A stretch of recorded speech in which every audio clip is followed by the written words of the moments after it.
안녕하세요. 금강경에 물들다 18번째 시간입니다. 지난 시간에 우리가 보살에게 주어지는, 금강경을 공부하는 불자들에게 주어지는 첫 번째 자기 점검의 시험 주제를 공부를 했어요. 그 내용은 정신 희유분에 수록이 되어 있는데, 앞부분에서 배운 무상반야의 진리를 받아들일 수 있겠는가? 청정하게 믿음을 일으킬 수 있겠는가? 이게 그 질문의 요지였습니다. 그런데 받아들이지 못하겠습니다 라고 하면 그 받아들이지 못하겠는 사람을 내쫓는 것이 아니라 부처님께서는 그러면 준비를 하면 되지, 받아들일 수 있는 이런 대자비심으로 섭수를 하시는 모습을 보여주시는데, 그 내용이 지계수복이라고 하는 키워드에서 연결이 될 것이다 라고 예고를 했어요. 그래서 이번 시간에는 지계수복의 내용이 어떤지를 공부를 할 건데, 그를 위해서 제목은 금강경과 도노점수입니다. 금강경과 도노점수. 사실은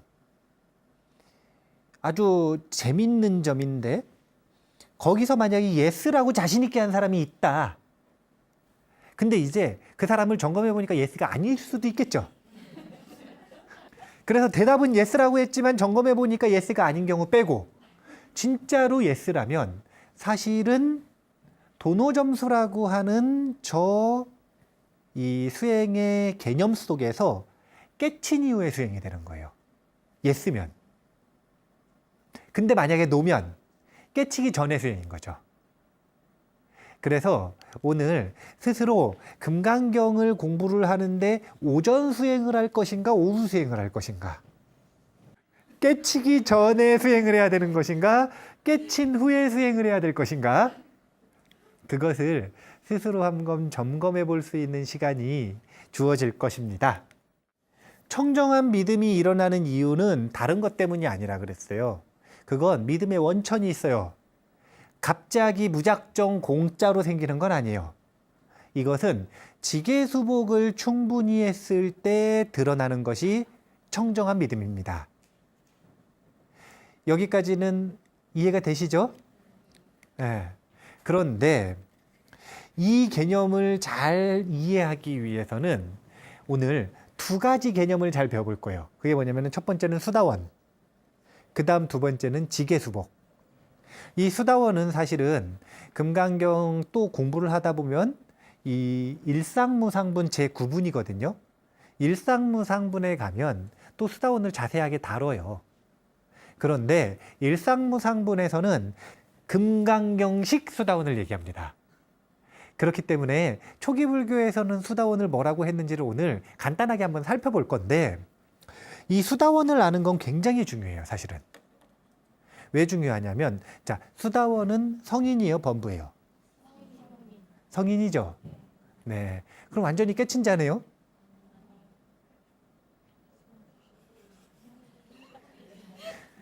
수다원은 성인이긴 성인인데 깨치기 시작한 자예요.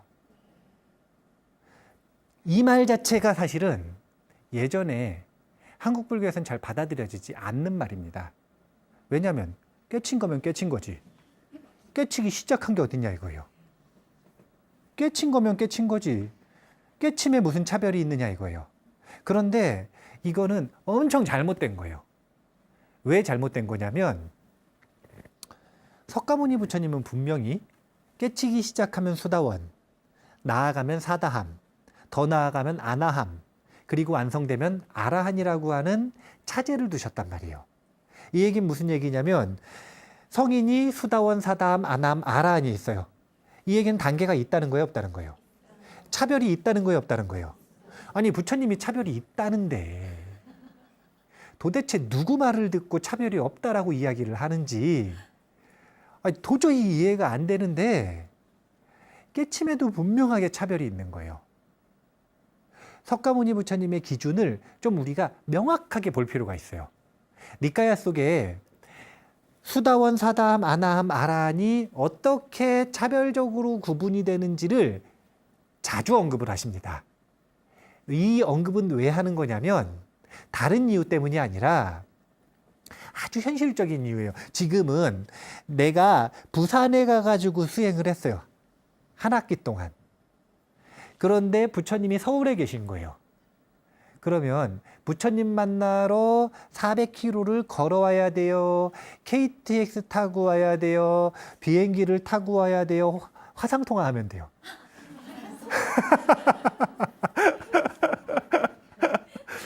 화상통화할 수 있는 시대잖아요. 그러니까 정말로 그 스승과의 관계가 신뢰가 잘 쌓여 있다면 서로 간에 허용된 범위 안에서 내가 점검해 보고 싶은 내용이 있으면 스승에게 물을 수 있어요, 없어요? 언제든지 물을 수 있는 시대죠.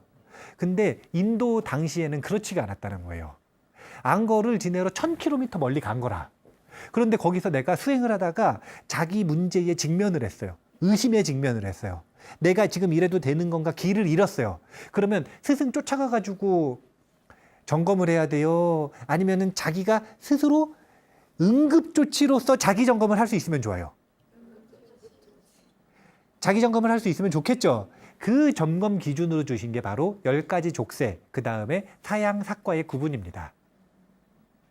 자기가 스스로를 한번 제대로 보고 싶을 때 저 마음을 가지고 점검을 해봐라 이거예요. 그러면 자기가 모르고 하는 거짓말을 안 할 수 있어요.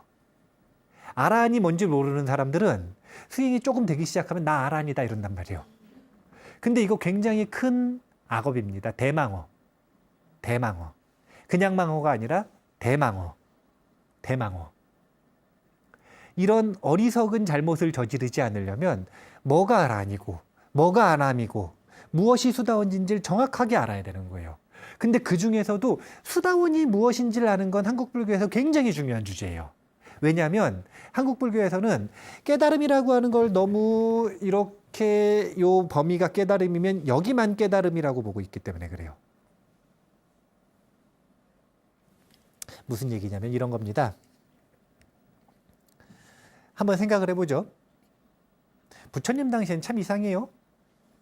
예를 들어서 부처님이 가섭사명제를 교화를 한 다음에 이게 이제 부처님 이 깨달음을 이루시고 1년 차인데 1년 차에 있는 일입니다.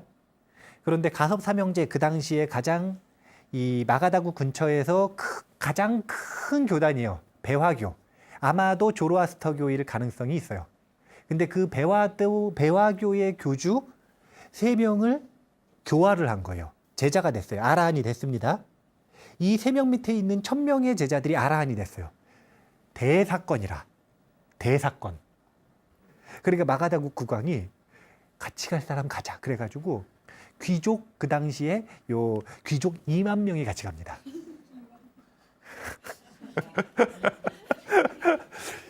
귀족 2만 명이 너무 궁금해가지고 가는 거예요. 설법 듣겠다라는 이유로. 그래서 이제 가가지고 설법을 딱 들어요. 원래는 여기에 굉장히 극적이고 재밌는 장면이 있지만 시간 관계상 생략하겠어요. 그런데 이 결론은 뭐냐면 극적이고 재밌는 광경 이후에 결국은 설법을 딱 들어요. 설법도 아주 재밌지만 생략하겠어요. 설법이 벌써 끝났어요. 그런데 결론이 뭐냐면 2만 명 중에 한 번에 한 10,000명 정도가 수다원이 됩니다. 아니 이때가 불교의 세력이 무르익었을 때도 아니에요. 1년 차라니까요. 1년 차. 석가모니 부처님 깨달음 얻으시고 1년 차. 그러면 우리가 생각하기에 수다원이라고 하는 게 진짜 완벽한 견성, 완벽한 깨침이라면 이걸 도대체 어떻게 이해를 해야 되는 거예요? 만나고 어느 지역을 방문하고 설법을 하실 때마다 수다원이 우후죽순 찍혀 나와요. 공장처럼. 그러면 이걸 도대체 어떻게 받아들여야 되느냐 이거예요. 수다원의 수준을 이렇게 높게 본다면 도대체 어떤 원인이 있어서 지금과 다르느냐 이거예요. 지금은 진짜 애를 써가지고 이를 악물고 목에다 칼을 댄 다음에 30년, 40년 수행을 해도 깨칠까 말까인데 그때 당시에는 도대체 뭐가 뛰어나길래 제자가 뛰어난 건지 부처님이 뛰어난 건지 도대체 뭐가 어떻길래 한 번 만나면 그렇게 수다원이 되느냐 이거예요. 한 번 만나가지고 뭐 저희 2박 3일 수련회 한 것도 아니에요. 7박 8일 뭐 수련회 한 것도 아니에요. 그냥 법문을 한 번 들었는데 수다원이 돼버렸어요. 이거를 도저히 받아들일 수가 없는 거예요. 이해가 잘 안 되는 거예요. 그래서 생겨나는 이 설명들이 그거는 모든 게 달랐다 이거예요. 시대도 청정했고 부처님의 이 깨달음도 깊었고 거기다 부처님이 설법하는 형식도 아주 뛰어났고 거기다가 제자들도 청정한 신심을 가지고 있었고 제자들의 근기도 뛰어났고 온갖 좋은 걸 다 붙여가지고 설명을 하는 건데 그냥 그게 아니라 수다원이 그렇게 생각보다 높은 깨달음이 아니라고 하는 것만 밝혀내면 이해가 되게 쉬운 거예요, 사실은. 그래서 제가 초기 경전에서 수다원이 도대체 뭔가 이렇게 막 찾아봤단 말이에요. 그러니까 두 가지 케이스가 있어요. 수다원이라고 인정해 주시는 두 가지 케이스가 있는데 이게 우리가 생각하는 것보다 사실은 훨씬 어렵지는 않아요. 그러니까 수다원 되는 게 쉽다 이건 아니에요. 그 얘기를 하는 건 아니에요. 그런데 우리가 생각하는 것처럼 이렇게 높은 기준은 아니라는 거예요. 수다원을 나누는 기준이 둘인데 흥미롭게도 제가불자에게 수다원이라고 해주시는 경우와 출가자에게 수다원이라고 해주시는 경우에 기준이 틀려요. 출가자에게 더 엄격한 잣대를 들이댈까요? 제가자에게 더 엄격한 잣대를 들이댈까요? 그래서 경전 속에서 보면 제가자들이 수다원이 그리 쉽게 돼. 왜냐하면 잣대 기준이 조금 더 낮아요. 제가수다원은 불법,승, 계에 대한 확신을 가지기 시작을 하면 수다원이라고 표현을 하셨대요. 불법승은 삼보, 의지할 대상이죠. 거기다 계가 들어가는데 이게 지계수복자 할 때 그 계입니다. 제가불자의 수행인 시계 생천에 대한 확신이 있으면 그러면 그것을 수다원이라고 표현을 하신 거예요. 그러니까 이것은 믿음의 영역인 거예요. 확신, 믿음의 영역.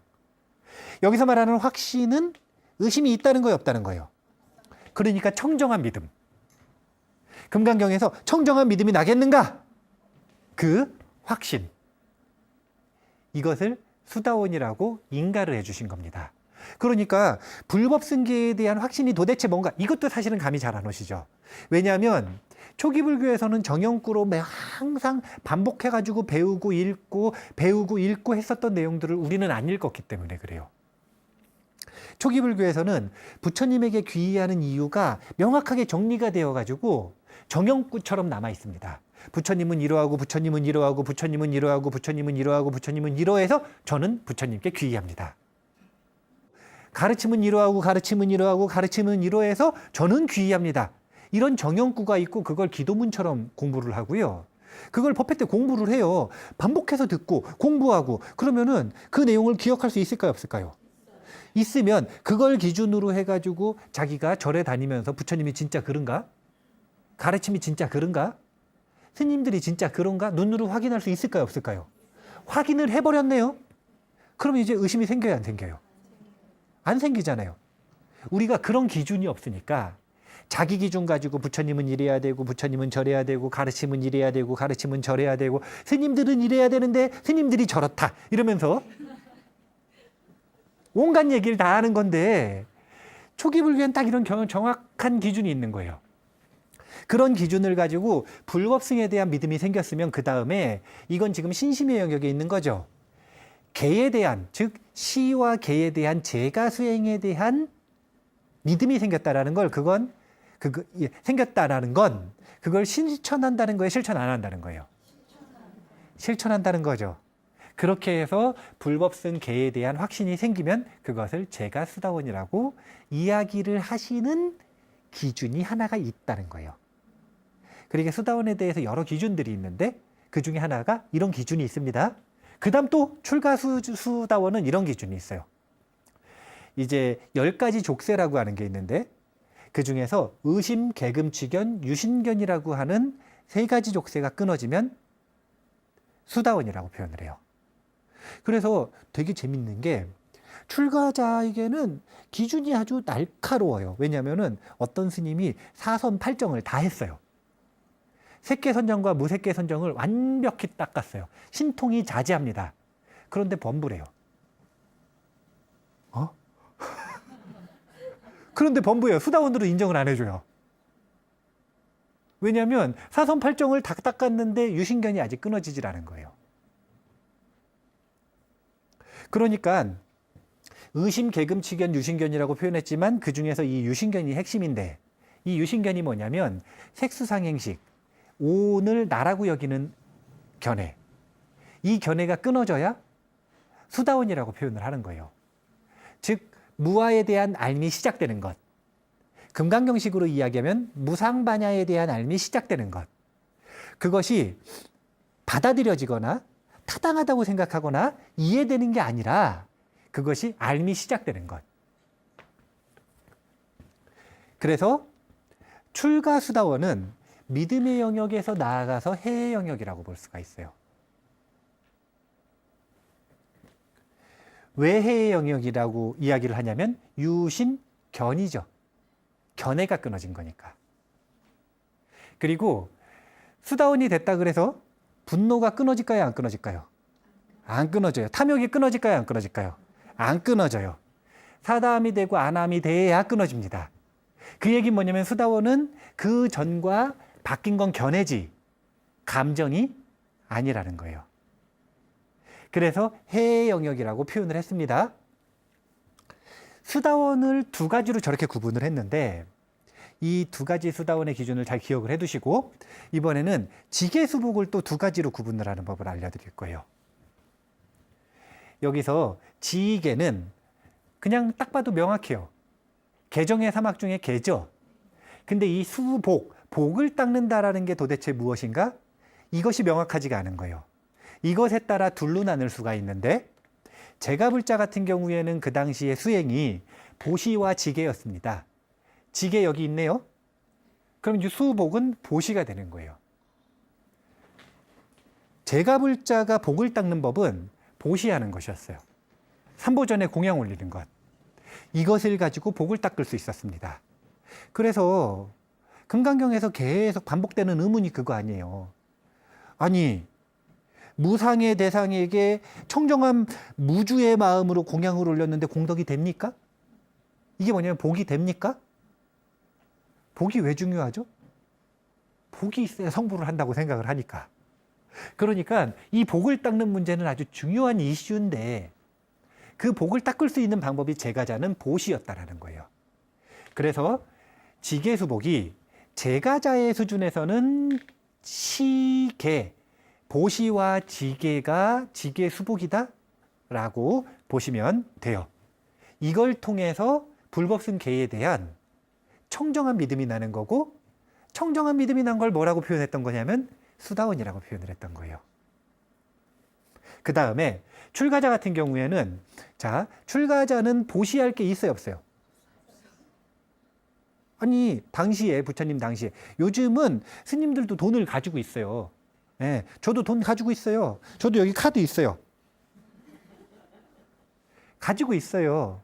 그래서 요즘에는 스님들도 보시를 할 수 있어. 근데 부처님 당시엔 그런 문화가 아니잖아요. 그러니까 스님들은 재보시를 할 수 있는 문화가 아니니까 복을 닦는 법이 틀린 거예요. 스님들에게 있어서의 복을 닦는 방법은 선정입니다. 이해가 잘 안 되시죠? 선정을 닦으면 복이 많이 생길 거예요. 이런 문장이 이해가 되세요? 그게 아니라 선정의 다른 이름이 선정 상태에 들어간 다른 이름이 지복이에요. 지극하다.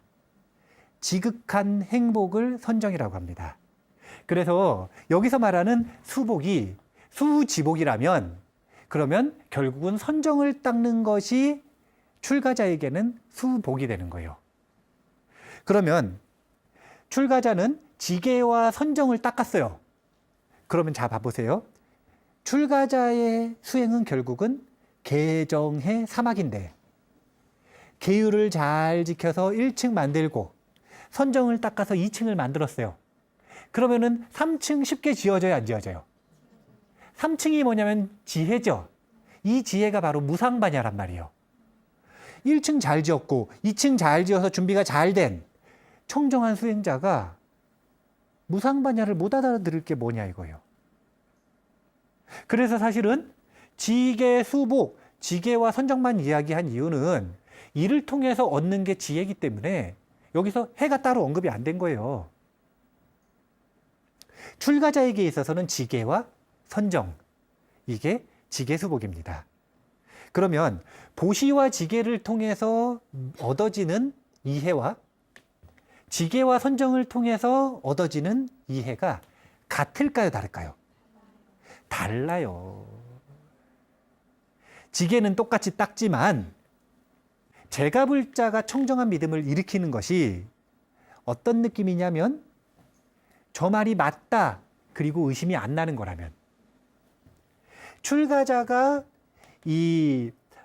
일으키는 확고한 믿음이라고 하는 건 그게 아니라 저 말이 맞는 것 같다가 아니라 저 말이 맞는 걸 직접 경험하기 시작하는 거예요. 의식의 본질에서. 직접 경험하는 것과 그것이 맞겠지라고 가설을 받아들이는 건 틀린 거라는 거예요. 그래서 여기서 보면 지계, 수복, 순서를 놓고 볼 때 제가 수행을 더 이야기하는 것 같으세요? 출가 수행을 더 이야기하는 것 같으세요? 순서를 놓고 볼 때. 왜 굳이 이걸 뒤집었겠어요? 만약에 보시와 지계면 지금 뒤집힌 거 아니에요? 근데 지계와 선정이면 지계 선정이죠?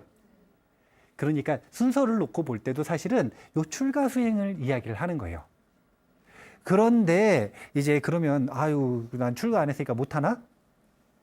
이렇게 생각을 할 수가 있는데 그게 아니라 금강경 같은 경우에는 제가와 출가의 구분이 없어진 보살승 운동이기 때문에 이 보살승 운동에는 제가 수행과 출가 수행 저 두 가지가 전부 포섭이 되는 겁니다.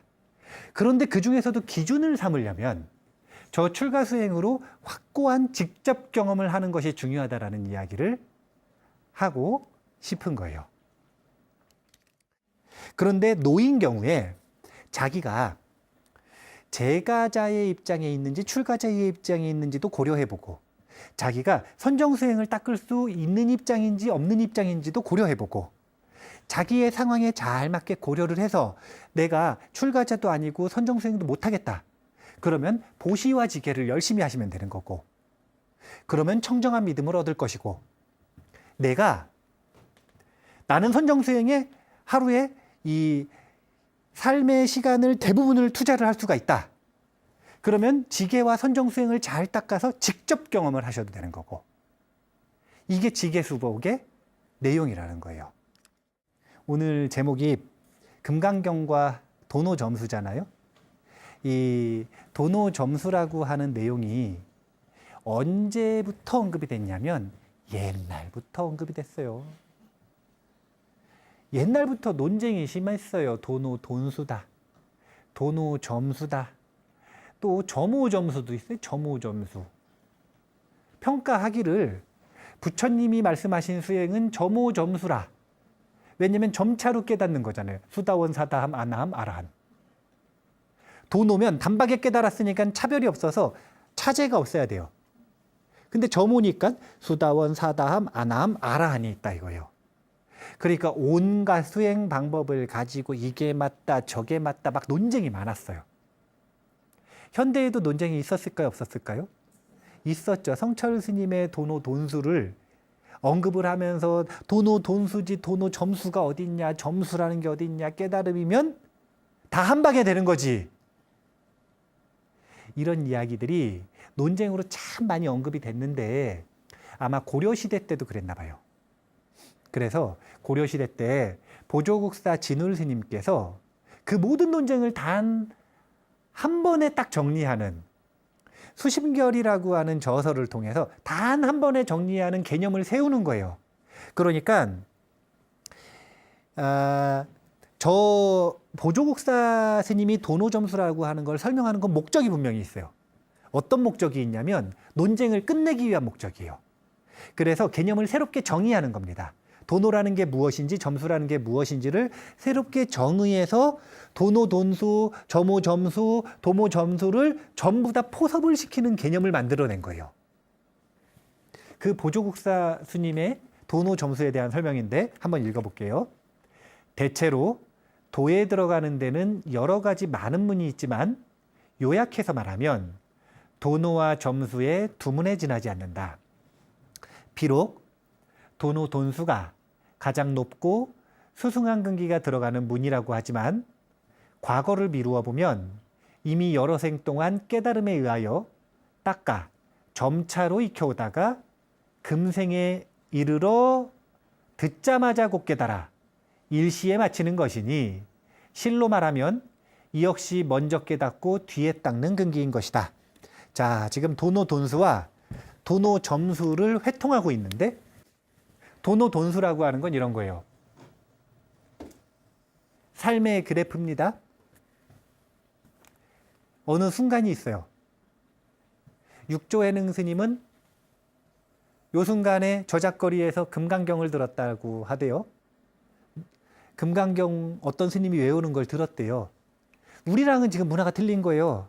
왜냐면은 우리는 여시야문 일시불 이러면 알아들어요, 못 알아들어요. 근데 육조해능 스님은 원어민이잖아요, 원어민. 여시야문 일시불 이렇게 안 들리고 한때 저는 이렇게 들었습니다.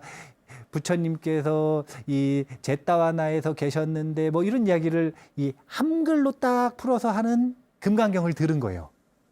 어떤 구절을 들었냐면은 이 머무는 바 없이 마음을 써야 한다라고 하는 구절을 딱 듣자마자 깨침을 얻으셨대요.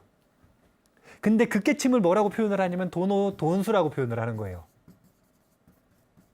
도노 돈수 무슨 뜻인가? 깨침을 얻는데 무슨 수다원에서 시작해서 사다함이 되고 아나함이 되고 아라한이 되고 이게 아니라 그냥 듣자마자 깨쳤다 이거예요. 몰록 한순간에 이걸 도노라 그래요.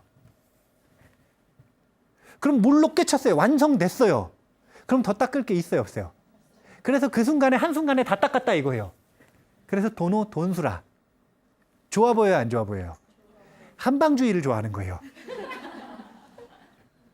이런 걸 보고 지금 도노 돈수라고 하는 건데 지금 보조국사 진울 스님이 처했었던 당시에 수행 논쟁이라고 하는 건 결국은 도노 돈수 대 도노 점수 논쟁일 거예요. 그래서 인정을 하기를 도노 돈수라는 게 있다는 거예요, 없다는 거예요? 있다고 분명히 얘기하셨어요. 최상승 근기. 최상승 근기는 한 번 듣고 몰록 깨쳐가지고 몰록 수행이 끝나버린 거예요. 그런 근기가 있을 수 있다 이거예요. 근데 이거는 여기 해능 스님 태어나서 해능 스님 돌아가셨어요. 이게 일생이라, 일생. 일생을 한번 딱 놓고 볼 때는 갑자기 저작거리에서 일하던 청년이 한 번 듣고 갑자기 깨쳐버렸어요. 그리고 진짜 성인처럼 생활을 했어요. 그럼 도노 돈수처럼 보여요, 안 보여요? 보이죠? 그런데 넓게 놓고 보자 이거예요. 넓게 놓고 보니까 여기 때 태어났지만 여기 지금 이제 줌인 한 겁니다. 줌아웃 하면은 이렇게 삶이 많아 지금. 삶이 이렇게 많아요 지금. 그러면 여기 도노가 일어나기 전까지, 도노 돈수가 일어나기 전까지 아무런 따끔도 없고 원인도 없이 아무런 이유도 없이 도노가 일어났을까요? 아니면 충분한 원인이 있으니까 도노가 일어났을까요? 만약에 아무런 이유가 없이 도노가 일어났다 그럼 복권을 사야 돼. 네, 세상은 우연론이니까. 수행 같은 거 안 해도 되는 거예요. 수행을 해서 우연히 감옥 갈 수도 있어요. 그걸 원인으로. 이런 걸 보고 우연론이라고 하는 거예요. 집에서 누워서 잤더니 돈벼락이 떨어진 거예요. 뭐 이런 거?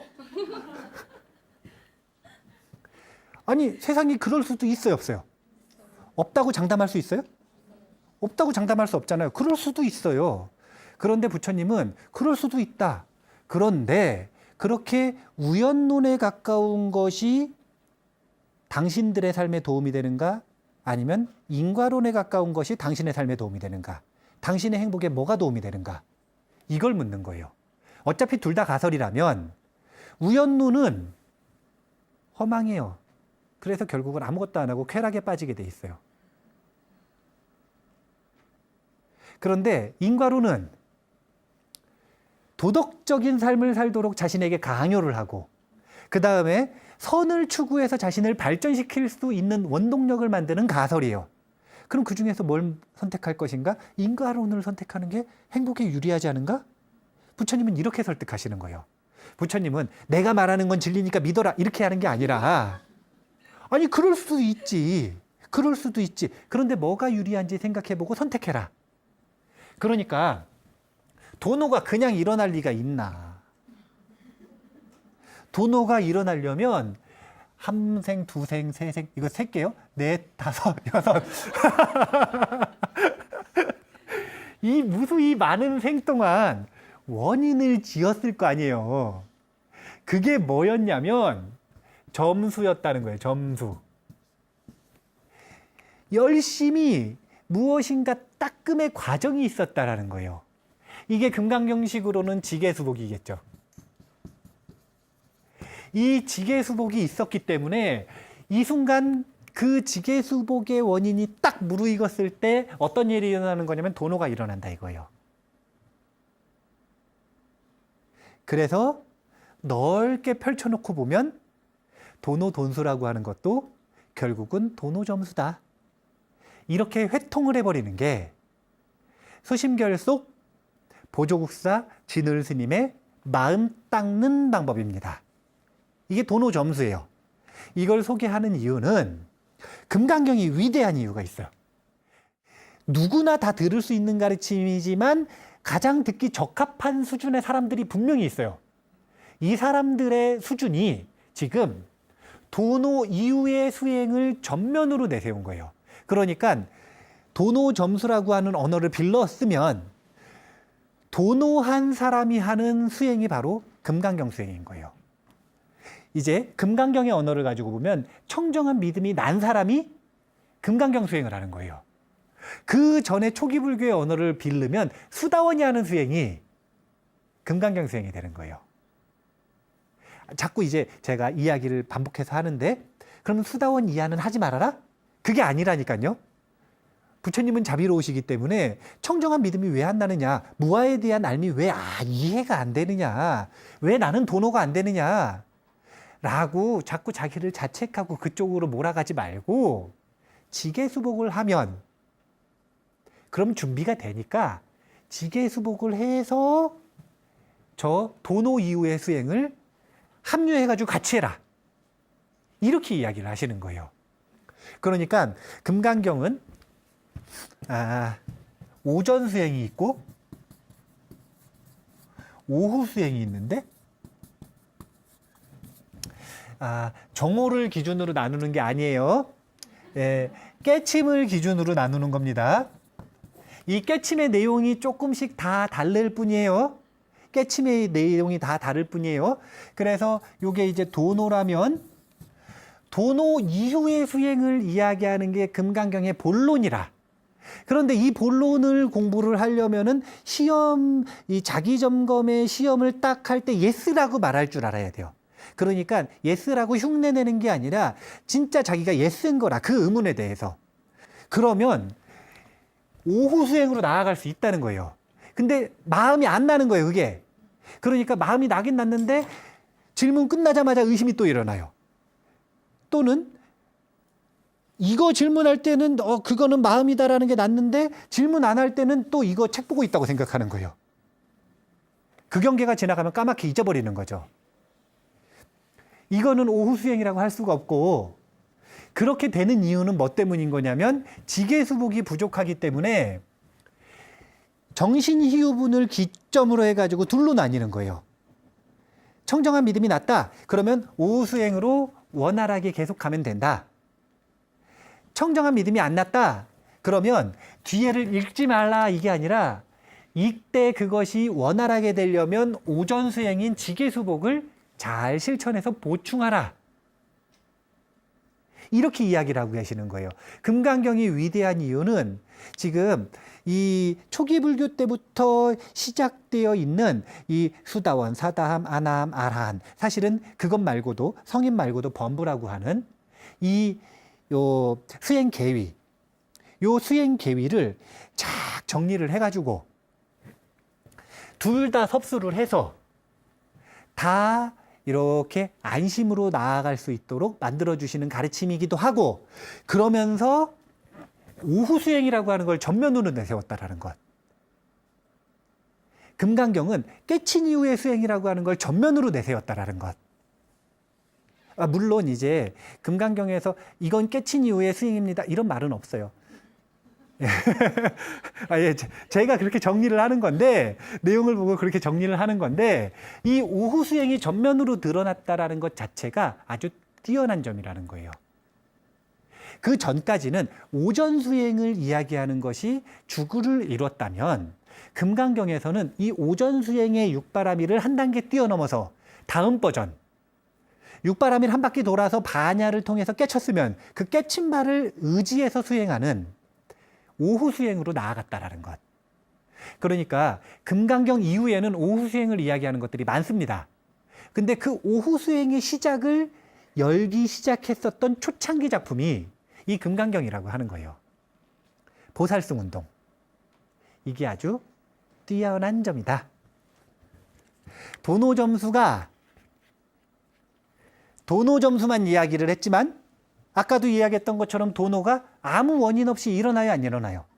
자, 아무 원인 없이 청정한 믿음이 일어나요, 안 일어나요? 안 일어나죠? 그러면은 청정한 믿음이 일어나려면 오전 점수, 아직 깨치지 못한 상태에서의 지계수복을 해야겠죠? 예. 그게 깨치기 이전의 점수라. 그리고 그 점수가 무르익으면 어떻게 되냐면 도노, 대신심이 일어나는 순간이 오는 거예요. 그러면 그 이후에는 어떤 수행을 하는 것인가? 이 도노한 대신심을 의지해서 다시 지계수복을 하는 거예요. 다시 지계수복. 이런 시스템으로 수행의 길이 이루어져 있다. 자, 도노란 무엇인가? 수심결 속에서는 중생심이 바로 불심이라고 하는 것을 믿는 것. 이 대신심을 도노라고 합니다. 중생심이 뭐냐면요, 우리 마음이요. 우리가 쓰고 있는 이 마음. 자, 우리가 쓰고 있는 이 마음엔 탐욕이 일어나요, 안 일어나요? 어리석음이 일어나요, 안 일어나요? 그 마음이 바로 불심이다. 이걸 믿는 것. 그렇기 때문에 딴 데 가지 말고 이 마음 속에서 찾느라 라고 하는 결론을 내리는 게 수심결이에요. 중생심이 곧 불심이라고 하는 것을 확고하게 받아들이는 것. 이 대신심을 도노라고 합니다. 그러면 금강경에서는 안심이 곧 금강심이라고 하는 청정한 믿음. 이건 무슨 뜻이냐면 우리 마음이 안심할 때도 있고 불안할 때도 있죠. 지금 마음이 편안한가요? 불안한가요? 그러면 그 마음이 바로 금강심이라는 거예요. 부처님은 그 마음이 유지되는 거고, 우리는 경계 만나면 다시 또 불안해지는 거고. 그러니까 금강심, 안심을 요만큼 유지하나 이만큼 유지하나 이 차이일 뿐이지, 그 안심이 바로 부처님의 마음이라고 하는 것을 철저하게 믿는 것, 이것을 금강경식 청정한 믿음 도노라고 할 수가 있는 겁니다. 이걸 믿기 위해서 필요한 게 무주의 수행 방법이고, 그 다음 무상의 원리인 거예요. 그런 것들을 도대체 왜 일으키느냐, 그리고 또 보시에 보리심을 왜 일으키느냐, 그건 다른 게 아니라 안심하기 위해서 그런 거예요. 안심하면 곧 금강심이다, 이걸 믿는다라고 하는 건 사실은 생각보다 되게 깊고 광대한 철학적인 근거들이 있어요. 원래는 되게 이 오랫동안 지난하게 서로 이렇게 이 자기 마음속에서 반대 의견과 저것을 긍정하는 의견이 이렇게 다투는 과정들을 겪으면서 설득되는 건데, 예, 이제 그런 과정을 생략하고 싶으시면 그냥 믿어버리세요. 아니, 얼마나 쉽습니까? 마음이 불안한데 많이 배울 필요도 없어요. 뭘 닦을 필요도 없어요. 뭘 새롭게 익힐 필요도 없어요. 그냥 그 불안한 마음이 안심하면 그게 바로 부처님 마음이다. 아, 얼마나 쉬워요. 우리 마음의 본바탕은 그냥 원래 부처님 마음이다. 얼마나 쉽습니까? 그렇게 어렵게 가지 말고, 이제 의심 많은 사람은 어려워지는 건데, 어렵게 가지 말고 이 쉬운 맥락과 기준을 가지고 자기 마음을 다스려가는 거예요. 그렇게 금강심을 배워가는 겁니다. 그렇다면 여기서 보면 도노가 일어나는 순간, 즉 희유하지만 무상의 진리를 받아들이는 사람이 있었죠. 그 사람에 대해서 부처님께서 설명하시는 방법을 보세요. 이 사람은 한 부처님이나 두 부처님, 서너 다섯 부처님께 성근을 심었을 뿐만 아니라, 이건 그거보다 더 많다는 거예요. 이미 한량없는 부처님 처소에서 여러 가지 성근을 심었으므로 이 말씀을 듣고 잠깐이라도 청정한 믿음을 내는 자임을 알아야 한다. 그러니까 잠깐이라도 무상의 진리에 대해서 믿음을 일으키는 자는 그 잠깐의 도노, 청정한 믿음을 위해서 이미 무량한 부처님 처소에서 공양 올리며 지계수복을 닦았다라는 거예요. 그걸 근거로 해서 도노 또는 무아에 대한 암 또는 청정한 믿음이 일어나는 것이다. 그런데 저는 여기서 이걸 한 가지 더 알려드리고 싶어요. 그게 뭐냐면, 자, 청정한 믿음이 일어나지 않는다면 대부분의 사람들이 나는 안 되네 그리고 끝날 수 있어요. 그러지 말고 부처님의 말씀에 힌트가 있어요. 지계수복의 수행을 실천하면 청정한 믿음이 날 것이다. 그런데 지계수복이 뭔지를 봤더니 계율을 잘 지키고 선정을 닦는 거 난 못하겠다. 그러면 좀 더 쉬운 거, 보시하고 계율을 닦는 거 난 못하겠다. 그럴 수 있어요, 없어요? 누군가는 그럴 수 있죠.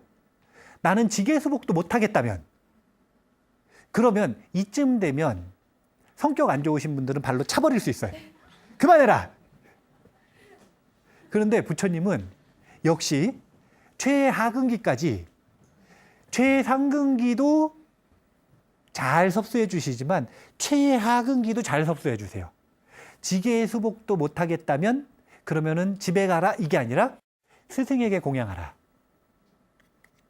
즉 스승과 먼저 친해지는 과정부터 겪어라. 이 제안을 하는 문장이 바로 여기 이거예요.